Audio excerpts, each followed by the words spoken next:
بھارت پانی کو ہتھیار کے طور پر استعمال کرنے کی کوشش کر رہا ہے۔ عالمی ثالثی عدالت نے واضح کر دیا کہ بھارت یک طرفہ طور پر معاہدہ معطل یا ختم نہیں کر سکتا۔ وزیر اعظم شہباز شریف کا تقریب سے خطاب، کہا دشمن کے ناپاک عزائم کو ناکام بنانا ہے، آبی ذخائر کی تعمیر ترجیحی بنیادوں پر مکمل کریں گے۔ امریکی صدر کو آئندہ ہفتے غزہ میں جنگ بندی کی امید۔ صدر ٹرمپ کہتے ہیں آئندہ ہفتے غزہ میں جنگ بندی سے متعلق اہم پیش رفت کے منتظر ہیں۔ ہم غزہ سے یرغمالیوں کو نکالنا چاہتے ہیں۔ نیتن یاہو جلد واشنگٹن پہنچ رہے ہیں۔ نیتن یاہو سے غزہ میں ایک عظیم کامیابی پر بات کرنے جا رہے ہیں۔ گجرانوالہ میں زہریلے کھانے سے متاثر تیسرا بچہ بھی چل بسا۔ معروف کبڈی پلیئر نوید پہلوان کے جاں بحق بچوں کی تعداد 3 ہو گئی۔ نوید پہلوان کے دیگر 3 بچوں اور بیوی کی حالت خطرے سے باہر۔ نوید پہلوان کے 3 بچوں کی ہلاکت پر بیکری اور پیزا شاپ کے خلاف مقدمہ درج۔ جوڈیشل کمیشن نے جسٹس سرفراز ڈوگر کو اسلام آباد ہائی کورٹ کا مستقل چیف جسٹس تعینات کرنے کی منظوری دے دی۔ چیف جسٹس سپریم کورٹ یحییٰ فریدی کی زیر صدارت 16 رکنی جوڈیشل کمیشن اجلاس میں جسٹس سرفراز کے حق میں 9 ووٹ آئے۔ 2 ممبران نے جسٹس محسن اختر کیانی کے حق میں ووٹ دیا۔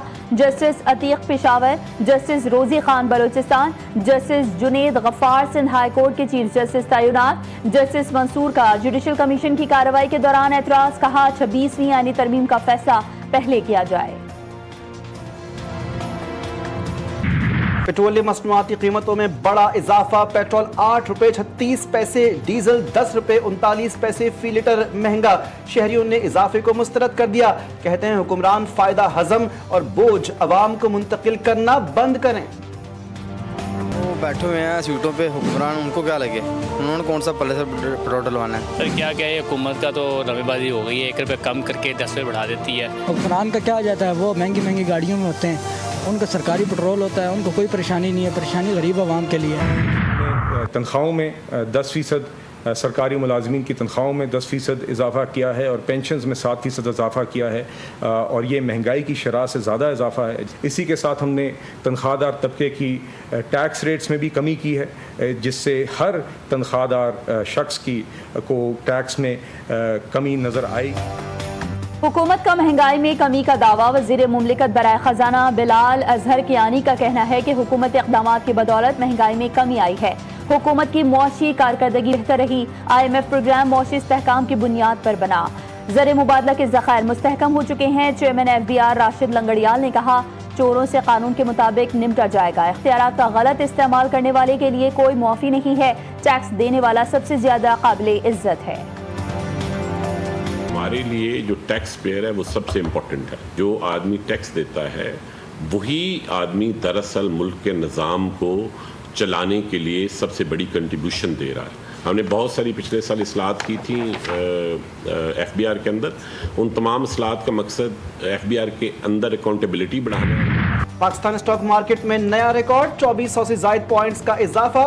100 انڈیکس ملک کی تاریخ کی بلند ترین سطح پر، انڈیکس پہلی بار 1,28,000 پوائنٹس کا سنگ میل عبور کر گیا۔ وزیر اعظم شہباز شریف کا اطمینان کا اظہار، کہا کہ نیا مالی سال ایک خوشائند پیش رفت کے ساتھ شروع ہوا ہے جو ملک کی معیشت اور حکومتی پالیسیوں پر سرمایہ کاروں کے اعتماد کا ثبوت ہے۔ گزشتہ مالی سال میں معاشی پالیسیوں کی بدولت معیشت نے مثبت ریکوری دکھائی۔ پاور ڈویژن نے بجلی کے بلوں میں PTV فیس ختم کرنے کا مراسلہ جاری کر دیا۔ وزیر اعظم کے احکامات کی روشنی میں PTV لائسنس فیس فوری ختم کی جائے۔ PTV لائسنس فیس بجلی کے اگلے بلوں میں چارج نہیں کی جائے۔ تمام بجلی تقسیم کار کمپنیاں فوری طور پر اس مراسلے پر عمل کریں۔ بجلی کی قیمتوں میں 1 روپے 15 پیسے فی یونٹ کمی کا امکان۔ نیپرا میں حکومت کی درخواست پر عوامی سماعت، چیئرمین نیپرا کی سربراہی میں سماعت مکمل، فیصلہ محفوظ۔ پاور ڈویژن ٹیم نے نیپرا کو بریفنگ دی۔ پشاور ہائی کورٹ نے صوبائی اسمبلی کی مخصوص نشستوں پر منتخب ممبران کو حلف لینے سے روک دیا۔ پاکستان تحریک انصاف پارلیمنٹیرین کی درخواست پر الیکشن کمیشن کو نوٹس جاری۔ آئندہ سماعت تک ممبران سے حلف نہ لینے کا حکم۔ وکیل درخواست گزار نے دلائل میں کہا کہ PTIP کی صوبائی اسمبلی میں 2 نشستیں ہیں۔ الیکشن کمیشن نے خواتین کی ایک مخصوص نشست دی ہے۔ جسٹس ارشد علی نے ریمارکس دیے کہ یہاں تو PTI کی حکومت ہے، ان کو یہاں بھی سیٹیں نہیں ملی۔ وکیل درخواست گزار نے بتایا کہ PTI نے الیکشن نہیں لڑا، یہاں ان کے آزاد امیدوار تھے۔